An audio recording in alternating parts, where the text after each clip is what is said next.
One day exam में पूछी जाने वाली हिंदी की महत्वपूर्ण रचनाएं हैं, उनके लेखक, इनके रचनाकार के बारे में लिखेंगे। ये रचनाएं लिखी गई हैं, केवल इनके नाम लिखेंगे रचनाकारों के। पल्लव के रचनाकार हैं सुमित्रानंदन पंत।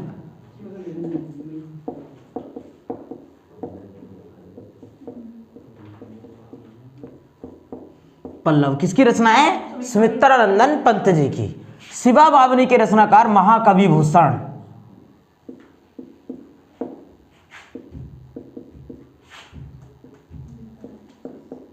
महाकवि भूषण। बेताल पचीसी के रचनाकार सुरती मिश्र।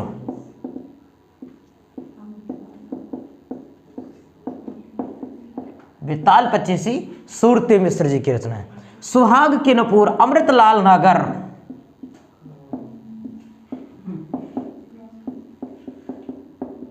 नागर, अमृतलाल नागर, नागर चतुर का पर्यायवाची है। संस्कृति के 4 अध्याय रामधारी सिंह दिनकर जी की रचना है। रामधारी सिंह दिनकर। नेक्स्ट, शिव शंभु के चिट्ठे बाल मुकुंद गुप्त जी की रचना है।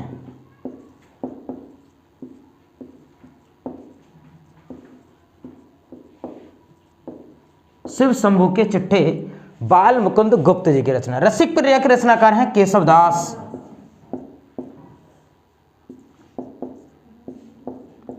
रसिक प्रिया केशव दास। पदावली के रचनाकार विद्यापति।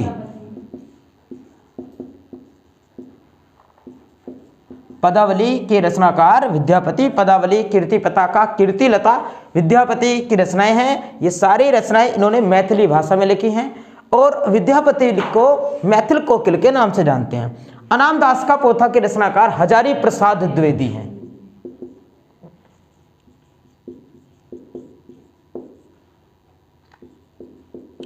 हजारी प्रसाद द्विवेदी। भिक्षुक कविता के रचनाकार हैं सूर्यकांत त्रिपाठी निराला। सूर्यकांत त्रिपाठी निराला।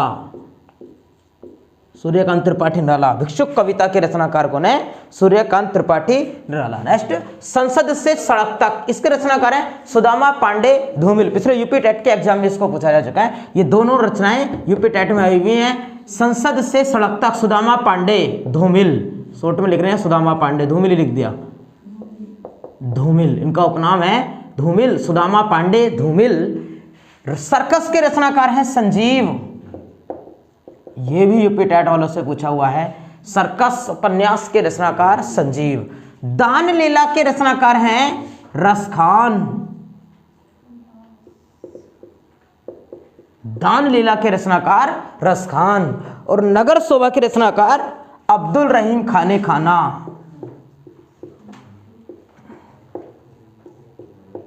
अब्दुल रहीम।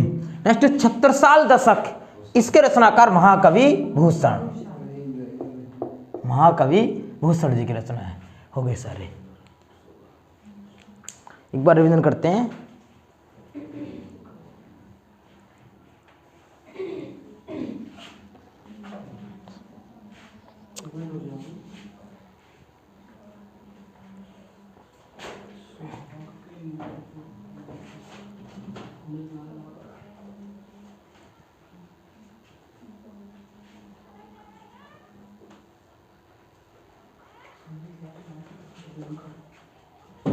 दिनकर।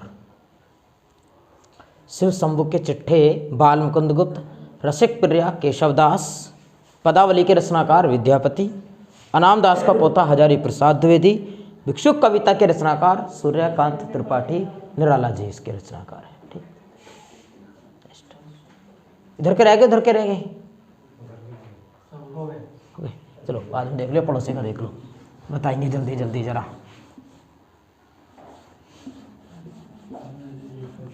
बताओ। पल्लव के रचनाकार सूर्यकांत त्रिपाठी निराला। शिवा बावनी के रचनाकार महाकवि भूषण।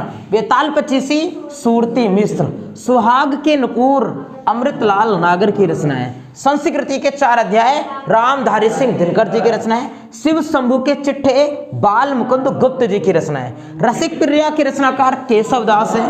पदावली के रचनाकार विद्यापति मैथिल कोकिल कहलाते हैं। अनाम दास का पोथा हजारी प्रसाद द्विवेदी जी की रचना है। और भिक्षुक कविता के रचनाकार सूर्यकांत त्रिपाठी निराला जी हैं। निराला।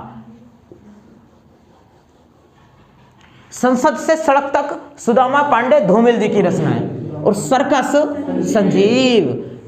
दानिला के रचनाकार रस खान और नगर शोभा के रचनाकार हैं अब्दुल रहीम खाने खाना।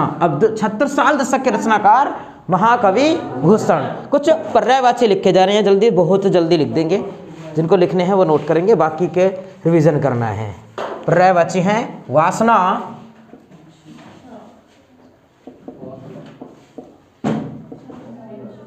पर्यायवाची शब्द हैं वासना,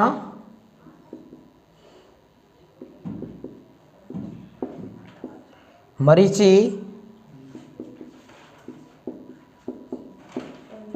पारावत,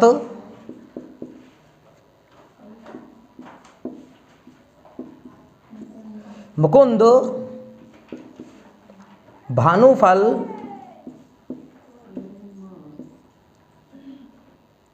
अनुग्रह,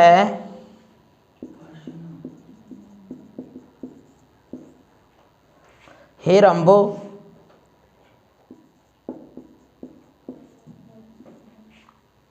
कौमुदी,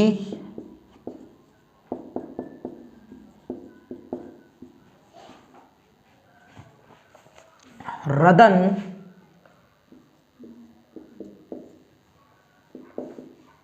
श्रीखंड,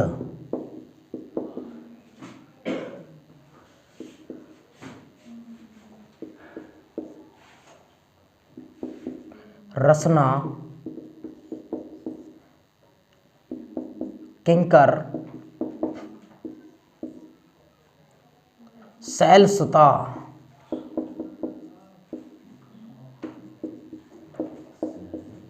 शैलसुता, महिषुर, ये तो कल भी आया था। और एक लिखा है सफरी, लिखा है सफरी।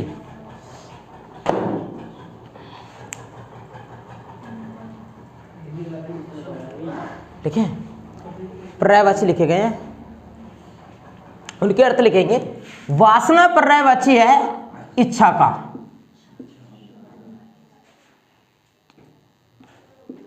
इच्छा का पर्यायवाची है वासना।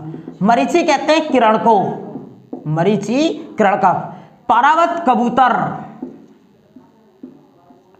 कल आया था पारावार, समुद्र का था। मुकुंद कहा जाता है कृष्ण को, मुकुंद कृष्ण का पर्यायवाची है। भानुफल बोलते हैं केला को, पिछले दिनों पढ़ाया था रंभा केला। अनुग्रह माने होती है कृपा, अनुग्रह है कृपा। हिरंब कहते हैं गणेश, गणेश को हिरंब। कौमुदी बोलते हैं चांदनी को, कौमुदी कहा जाता है चांदनी को। रदन मीन्स होता है दांत, दांत, रदन, रदन पीसना, रदन रोंदना, भोजन को रोंदना, रदन पीसना। श्रीखंड कहते हैं चंदन, श्रीखंड बोलते हैं चंदन को। रसना कहते हैं जीव को, जीव, जीवा, जीव, रसना, रस का स्वाद बताती है रसना। किंकर कहा जाता है नौकर को, किंकर मीन्स होता है नौकर। और शैलसुता बोलते हैं पार्वती, शैलसुता, शैल पर्वत, सुता माने पुत्री, पर्वत की पुत्री पार्वती, पर्वत पर रहने वाली पार्वती। महिषुर कहा जाता है ब्राह्मण को, महिषुर बोलते हैं ब्राह्मण को, महिषुर कहते हैं। सफरी बोलते हैं मछली को, सफरी कहा जाता है मछली को, सफरी कहते हैं।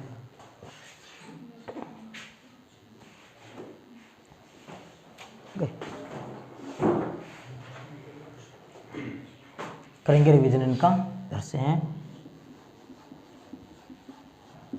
बताइए, वासना इच्छा, मरीचि किरण, पारावत कबूतर, मुकुंद कृष्ण, भानुफल केला, भानुफल केले का पर्यायवाची। अनुग्रह कृपा, हेरंब गणेश, कौमुदी चांदनी को कहते हैं, चांदनी को। रदन दांत, करके लिखे होंगे, इनको रफ कर रहे हैं। रदन दांत, श्रीखंड चंदन, रसना जीव, किंकर नौकर, शैलसुता पार्वती, महिषुर ब्राह्मण, और सफरी बोलते हैं मछली को, सफरी कहा जाता है मछली को। चर्चा करेंगे कुछ सवालों की हिंदी के प्रैक्टिस सेट के। बताओ संध्या गीत के रचनाकार आप मुझे बताएंगे। सवाल है एक प्रैक्टिस सेट पेपर सेट है, संध्या गीत के रचनाकार कौन है?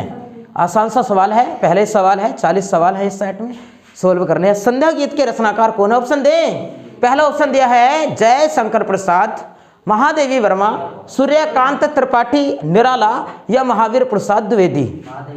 महादेवी वर्मा। संध्या गीत के रचनाकार कौन है? महादेवी वर्मा। कल पढ़ाया था मेरा परिवार किसकी रचना है? महादेवी वर्मा। क्या कहते हैं महादेवी वर्मा को? आधुनिक युग की मीरा किन्हें कहा जाता है? महादेवी वर्मा। महादेवी वर्मा का जन्म बताओ कहाँ हुआ था? फर्रुखाबाद में। और फर्रुखाबाद किसके लिए प्रसिद्ध है? टेराकोटा के लिए। किसके लिए प्रसिद्ध है? टेराकोटा हाथ के छपाई के लिए, हाथ के। टेराकोटा के लिए मेरे मुख से निकला गोरखपुर। सबसे ज्यादा वर्षा गोरखपुर, सबसे ज्यादा गेहूं का उत्पादन गोरखपुर। अगला सवाल है ध्रुव स्वामिनी नाटक के रचनाकार और बताइए कौन है? ध्रुव स्वामिनी जय शंकर प्रसाद। ध्रुव स्वामिनी के रचनाकार कौन है? जय शंकर प्रसाद। चंद्रगुप्त के रचनाकार कौन है? जय शंकर प्रसाद। जो ध्रुव स्वामिनी है ना, जो गुप्त साम्राज्य था, गुप्त साम्राज्य के जो पात्र थे उन पात्रों पर रचनाएं लिखी हैं, याद रख लेना। ध्रुव स्वामिनी वहीं से एक की पत्नी थी। अगला लिखा गया है जो बरवे है, बरवे किस प्रकार का छंद है? बताओ पहले तो छंद कितने प्रकार के होते हैं? छंद कितने प्रकार के होते हैं? जल्दी। छंद होते हैं मुख्य रूप से 2 प्रकार के। एक तो होता है वर्णिक छंद, एक होता है मात्रिक छंद, एक और होता है मुक्तक छंद। बात को समझो क्या है छंद? छंद होता है जैसे लिखा गया है कमल। अगर कमल में हम ये देखें कि ये इसमें इसको वर्णों के आधार पर गिने, वर्णों के आधार पर, तो इसमें वर्ण कितने हैं? 1 2 3। अगर ये लिखा जाए राम शब्द लिखे राम, इसमें वर्ण कितने हैं? वर्ण तो इसमें 1 2। कितने वर्ण हैं? 2 वर्ण। इसमें कितने वर्ण हैं? 3 वर्ण हैं। अगर मात्रिक छंद को देखें, मात्र मतलब पहले जो कवि थे ना वो इस प्रकार से कविताओं को लिखते थे कि उनकी एक लाइन में नियमितता होती थी, या तो वर्णों की मात्रा बराबर मिलेगी सबकी रचनाओं में, या फिर मात्राओं की संख्या बराबर मिलती थी। तो उस आधार पर छंद बनाए गए थे। लेकिन अभी समझेंगे, पहले इसको समझिएगा। अगर ये देखें कि जो कमल शब्द है कै में 1 मात्रा लगी हुई है, कमल शब्द में कै जब लिखेंगे कै कैसे लिखा जाएगा? कै प्लस ए, तो ए लगा हुआ है ना, इसमें मात्रिक छंद पढ़ रहे हैं। यह वर्ण के आधार पर बताए, इसमें 3 वर्ण हैं, इसमें 2 वर्ण हैं। अब मात्राएं गिन रहे हैं कि मात्राएं कितनी हैं, तो कै में ए लगा हुआ है 1 मात्रा। मात्रा का मतलब है कि हमें स्वर गिनने होते हैं। तो कितने हैं इसमें? 1। मैं में भी 1 होगा और लै में भी 1 ही होगा। ठीक बात है। हाँ, इसमें अगर राम शब्द में देखें, राम शब्द में कितनी मात्राएं हैं? राम शब्द में मात्राएं कितनी हैं? तो इसमें 2 मात्राएं हैं भाई, ए प्लस ए, क्योंकि बड़ा वाला जो आ है ना, बड़ा वाला 2 से मिलकर के बना हुआ है, तो इसलिए 2 मात्राएं यहाँ लगाते हैं हम। पता है आपको, 1 मात्रा यहाँ लगाई जाती है। तो कितनी मात्राएं हैं? 3। लेकिन वर्ण कितने हैं? 2। अगर ऐसे गिने वर्णों के आधार पर तो वर्णिक छंद, और ऐसे गिने मात्राओं को तो मात्रिक छंद। एग्जामिनर हमसे जो पूछता है वो मात्रिक छंदों को पूछता है। मात्रिक छंद यहां भी वही पूछा गया है कि जो बरवे है, बरवे वो किस प्रकार का छंद है? मात्रिक छंद तो है। अब जो मात्रिक छंद है ना, मात्रिक छंद के भी कितने प्रकार हैं? एक तो होता है सममात्रिक छंद, एक होता है अर्ध सममात्रिक छंद, और एक होता है विषम मात्रिक छंद। एक होता है मात्रिक, अर्ध सममात्रिक और एक विषम मात्रिक। भाई जो सममात्रिक है, सममात्रिक में क्या कहते हैं? चौपाई, रोला, गीतिका और हरि गीतिका। चौपाई, रोला, गीतिका और हरि गीतिका, ये किस में आएंगे? ये सममात्रिक छंद में आएंगे। सममात्रिक लिख करके समझाएं क्या? ये वाली बात तो समझ आ गई। वर्णिक छंद और मात्रिक छंद, वर्णों की गिनती तो वर्णिक छंद, मात्राओं की गिनती तो मात्रिक छंद। एक और होता है मुक्तक छंद। मुक्तक क्या होता है? जब ना तो उसमें वर्णों की संख्या की कोई लिमिट हो, ना मात्राओं की संख्या की कोई लिमिट हो। आप बताओ, आजकल की जो शायरी है, गजलें हैं या आजकल के जो गाने हैं, क्या उनमें कोई मात्राओं की बाउंडेशन है? नहीं। जिसके मन में जो आ रहा है वो उतनी लाइनों में लिख रहा है, उतने शब्द लिख रहा है, उतने वर्ण लिख रहा है। लेकिन कबीरदास के दोहे पढ़िए, आप बिहारी के दोहे पढ़िए, आप रामचरितमानस पढ़िए, तुलसीदास जी की चौपाइयाँ लिखी हुई है ना, तो उसे मात्राओं की बाउंडेशन थी। क्या यहाँ मात्राओं की बाउंडेशन है? नहीं। वहाँ तुलसीदास द्वारा रचित रामचरितमानस को एक गीत में गा करके पढ़ा जा सकता है, एक ही लय में, एक लय में पढ़ी जाएगी, सारी की सारी एक लय में पढ़ दो। क्यों? कि हर मात्रा में, वो किसमें लिखी है? चौपाई में। और चौपाई में प्रत्येक चरण में कितनी कितनी मात्राएं होती हैं? 16 मात्राएं होती हैं। आजकल एक ही गाना, एक ही फिल्म का गाना, एक ही गायक का लिखा हुआ गाना एक लय में नहीं पढ़ सकते। क्यों? कि मात्राओं की संख्या कहती है अलग है। तो वो क्या है? वो मुक्तक छंद है। क्या मुक्तक छंद पढ़ेंगे हम? नहीं, होता ही नहीं कुछ भी। तो क्या है? जो मुक्त है छंद और वर्णों और मात्राओं की परिधि से, उसको कहते हैं मुक्तक छंद। आगे बताओ, आगे बढ़ते हैं। एक और पूछता है कि हिंदी को छंदों की परिधि से मुक्त कराने वाले कवि कौन थे? ऐसे कवि कौन थे जिन कवि ने ये छंदों की परिधि से मुक्त कराया कि जो मन में आए लिख दो, मत देखो कि कितनी मात्राएं हैं, कितने वर्ण हैं। सूर्यकांत त्रिपाठी निराला। हिंदी को छंदों की परिधि से मुक्त कराने वाले कवि कौन थे? सूर्यकांत त्रिपाठी निराला। कल की क्लास में मैंने आपको पढ़ाया कि किस कवि को कहा जाता है क्रांतिकारी कवि? सूर्यकांत त्रिपाठी निराला। एक और बताया था कल कि कौन से वो कवि हैं जिस कवि को कहा जाता है, जिसकी रचना थी अताहतो घुमक्कड़ जिज्ञासु। बताओ। राहुल सांकृत्यायन। समझिएगा, जल्दी जल्दी समझिए। एक तो होता है सममात्रिक छंद, एक होता है अर्ध सममात्रिक छंद।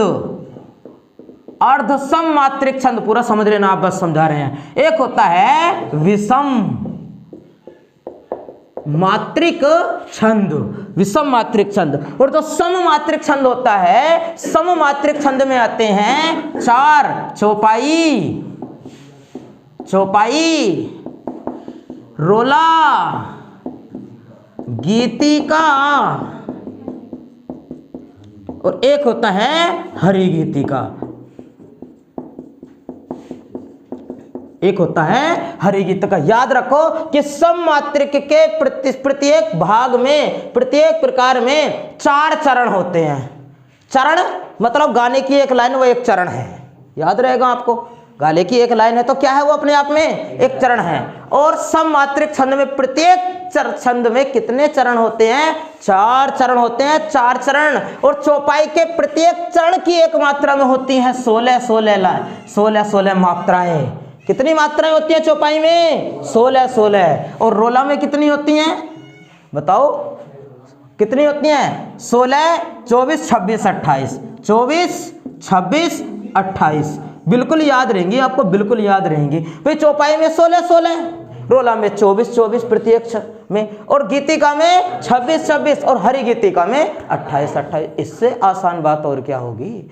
अर्ध सममात्रिक को सुनिएगा। अर्ध सममात्रिक में क्या होता है? अर्ध सममात्रिक के जो प्रकार हैं, अर्ध सममात्रिक के हैं दोहा, सोरठा,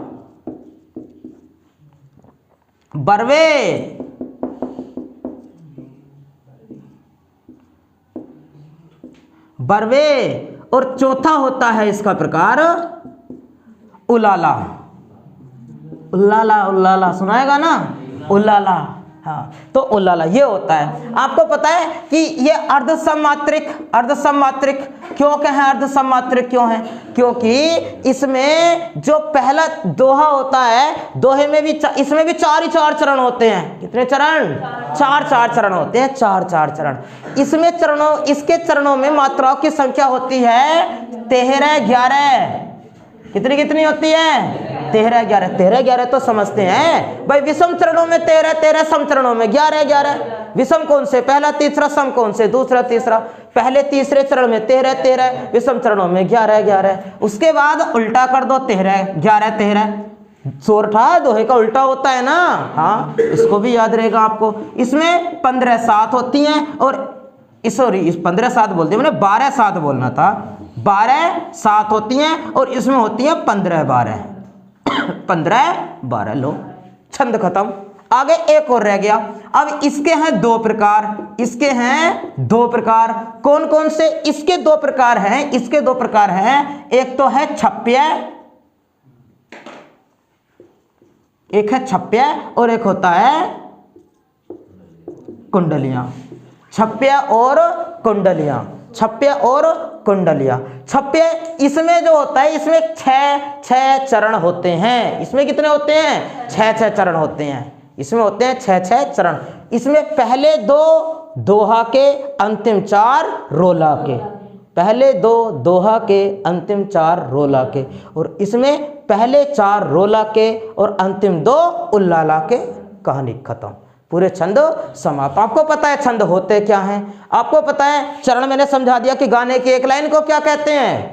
चरण कहते हैं। एक लाइन पूरी हो गई तो चरण पूरा हो गया। तो सवाल तो सुन लो, अब कैसे था? सवाल क्या था? सवाल सुनिएगा, जब समझा दिया तो सवाल सुनो। ये था सवाल, ये था कि बर्वे किस प्रकार का छंद है? ऑप्शन दे रखा था मात्रिक सम, मात्रिक विषम, मात्रिक अर्धसम। इनमें से कोई नहीं। कहां लगाएं? मात्रिक, बताओ कहां लिखा है बर्वे? मात्रिक अर्धसम। भाई मात्रिक तो है सहरे, मात्रिक को तो भूलो, बस उसके प्रकारों में बताओ। तो अर्धसम मात्रिक छंद है। कैसा छंद का उदाहरण है? अर्धसम मात्रिक छंद का उदाहरण है ना। आगे बताइए जरा, छंद के कितने अंग हैं? छंद के भाग नहीं पूछे, मैंने बता दिए दो प्रकार हैं, मात्रिक और एक वर्णिक, दो प्रकार हैं। लेकिन अंग पूछता है तो छह। भाई जैसे चरण है, पद है, शब्द है, यति है, तुक है, इसको जोड़ने तो छह हो जाते हैं। वो किसी और दिन पढ़ाएंगे, जिस दिन पूरा टॉपिक पढ़ाएंगे। अभी फिलहाल हम पेपर सेट सोल्व कर रहे हैं। अगला सवाल देखते हैं। नेक्स्ट सवाल क्या कहता है? अगला सवाल ये कह रहा है, नेक्स्ट सवाल है कि हथियार डाल देना मुहावरे का सही अर्थ क्या होगा? हार मान लेना। हथियार डाल देना मतलब हार मान ला। पाकिस्तानी सेना ने भारतीय सेना के सामने हथियार डाल दिया, मतलब हार मान ली। कौन सी लड़ाई की बातें कर रहे हैं? सारी लड़ाइयों में हार मान ली, जितने भी हुए भारत पाकिस्तान के बीच में, सभी लड़ाइयों में हथियार डाल दिए। आगे बताइएगा। नेक्स्ट, ऊंची दुकान फीके पकवान का मतलब क्या होता है? बाह्य दिखावा। ऊंची दुकान फीके पकवान, बाह्य दिखावा। एक आप और मुझे बताओ कि ऊंट किस करवट बैठता है? जीत किसकी होती है? देखते हैं किस करवट बैठता है ऊंट। इस करवट बैठता है किस? जीत किसकी होती है? ऊंट किस करवट बैठता है मतलब जीत किसकी होती है। नेक्स्ट, जिसकी गर्दन सुंदर हो उसको क्या कहेंगे? सुग्रीव। जिसकी गर्दन सुंदर हो उसे क्या कहते हैं? सुग्रीव। एक और बता दो, जो मेघ के समान गरजता हो उसे क्या कहेंगे? मेघनाद। नाद का मीन्स होता है आवाज, मेघनाद। अगला सवाल पूछ रहा है कि लौट कर आया हुआ के लिए एक शब्द क्या होगा? लौट कर आया हुआ, प्रत्यागत। कैसे? प्रत्यागत, प्रत्यागत। लौट कर आया हुआ क्या शब्द हो जाएगा? प्रत्यागत। संधि बताओ कौन से बनेगी प्रत्यागत में? टुकड़े करके बताओ जरा। भाई प्रति प्लस दीर्घ बता रहे हो, गलत बातें। प्रति प्लस आगत, और ये हो जाएगा ई प्लस आ। और जब ई और आ को जोड़ते हैं तो बनता है या।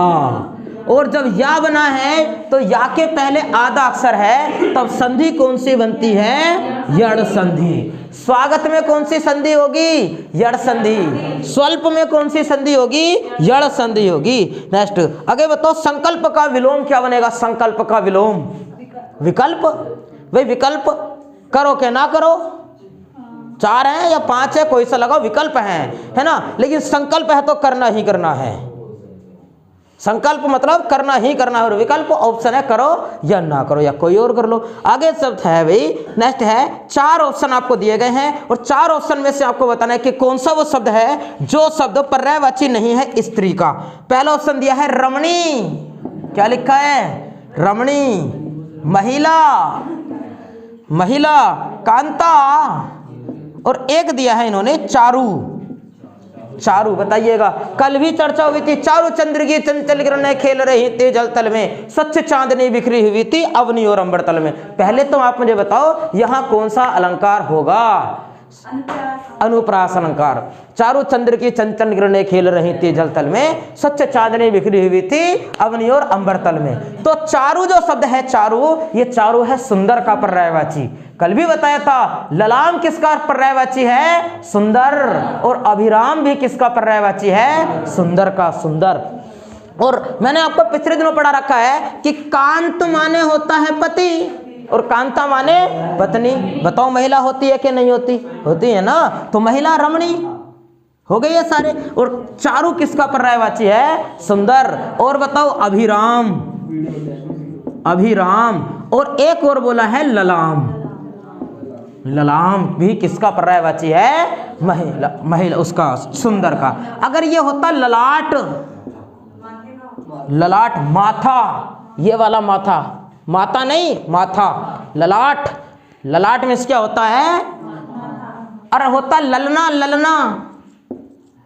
ललना किसको कहते हैं? ललना तब कहते हैं नारी को।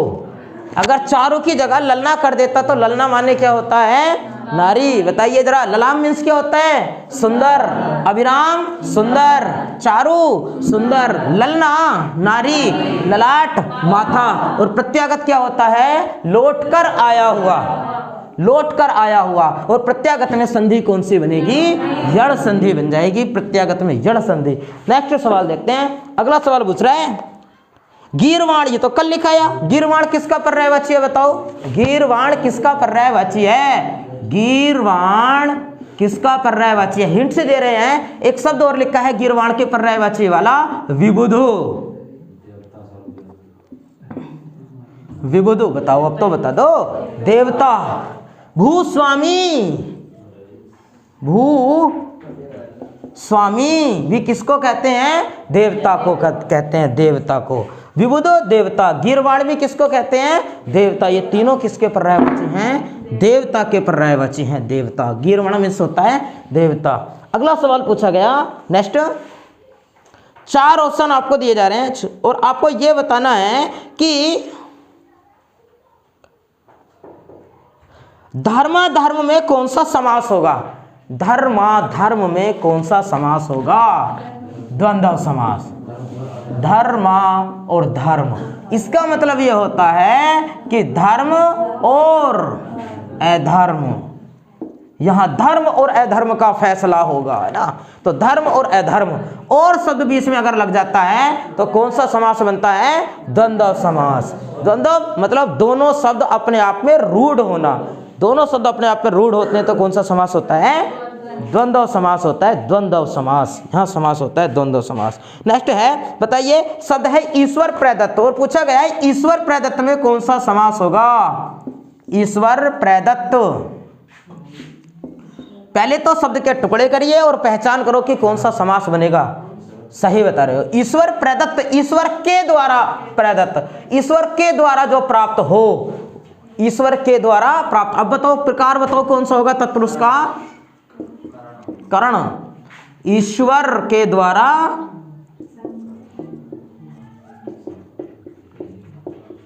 प्राप्त, ईश्वर द्वारा प्रदत्त। के द्वारा आता है तो कौन सा होता है? कर्ण तत्पुरुष समास। कर्ण तत्पुरुष समास हो जाएगा इसमें, कर्ण तत्पुरुष समास पूछा गया। नेक्स्ट शब्द है, नेक्स्ट 4 ऑप्शन आपको दिए हैं। 4 ऑप्शन में से आपको यह बताना है, आसान सा है। आप बताओ कि एक शब्द है चतुर और आपको यह बताना है कि चतुर शब्द से बना हुआ विशेषण भाववाचक संज्ञा कैसे बन जाएगा? भाववाचक संज्ञा बताओ। चतुर व्यक्ति, पहले तो बताओ विशेषण है या नहीं? ये चतुर व्यक्ति, व्यक्ति की विशेषता है विशेषण। इसको आपको भाववाचक संज्ञा में परिवर्तित करना है। जल्दी, चतुराई नहीं हो जाएगा? हो जाएगा नहीं हो जाएगा? बताओ होगा नहीं होगा? बताओ भला विशेषण है या नहीं? भला विशेषण है। क्या बनाए भाववाचक संज्ञा? भलाई। कैसे बन जाएगा? भलाई हो जाएगा, भलाई। अगला शब्द है, नेक्स्ट है वाक्य। 4 ऑप्शन आपको दिए जा रहे हैं और उनमें से आपको बताना यह है कि इसलिए किस प्रकार का अव्यय है? इसलिए किस प्रकार का अव्यय है? अव्यय 4 प्रकार के होते हैं, पिछली वाली वीडियो में समझाया था। अव्यय कितने प्रकार के होते हैं? क्रिया विशेषण अव्यय, समुच्चय बोधक अव्यय, संबंध बोधक अव्यय और एक विस्मय बोधक अव्यय है। और जब मैंने आपको पढ़ाया था कि दो वाक्य जुड़े हुए हों और अथवा कोमा, इसलिए, लेकिन, किंतु, परंतु, अथवा, तो इनके साथ मैं पास हो गया, लेकिन उसके मुझसे ज्यादा अंक आए। पिताजी बीमार हैं इसलिए मैं विद्यालय नहीं जा सकता, वह आया और चला गया, है ना। वर्षा हो रही थी किंतु सूरज निकल रहा था। तो ये सारे वाक्य कैसे में बताए हैं, समुच्चय बोधक आते हैं कि नहीं, समुच्चय, है ना। और उसमें जो और इसलिए दो को जोड़ने का काम करे उसको तो समुच्चय कहते हैं। तो समुच्चय। अगला बताइएगा नेक्स्ट, सतीश चंचल बालक है, सतीश चंचल बालक है। इसमें बताना है आपको कि कौन सा विशेषण प्रयोग हुआ है, विशेषण शब्द कौन सा है और वो विशेषण किस प्रकार का विशेषण है। जल्दी, सतीश चंचल बालक है, बताओ जरा। चंचल, चंचल, कैसा बालक है सतीश, चंचल। विशेषण कौन सा शब्द है इसमें, चंचल। और ये विशेषण कैसा है, गुणवाचक विशेषण। आप बताओ चंचल का विलोम क्या बनता है, चंचल का विलोम क्या बनता है, स्थिर।